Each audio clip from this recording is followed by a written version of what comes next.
Welcome to the Trades by Mo channel. This is a trading view method that I've found and that you can use to potentially make monthly returns. So you want to head over to the indicators section, you want to type in chandelier exit, and it's this one here, never get. So you open this one up. So we're going to go into the settings of the chandelier exit, and for the ATR period we're going to change that to 1. And for the ATR multiplier, we're going to change that from 3 to 1.85, just like that. And then for the style, really, you can do this however you want, but I like to take off the background and then keep the lines for using as a stop loss.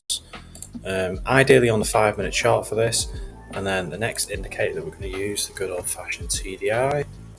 So really, you can use any TDI you want. I've selected this one, and then we're going to get rid of almost everything. So I'm going to get rid of the background, I'm going to get rid of the Bollinger Bands,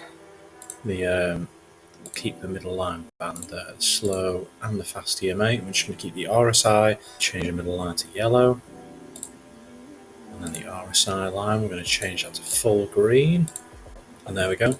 So basically the entry trigger for this method on the 5-minute chart is you wait for a signal, a buy or sell signal.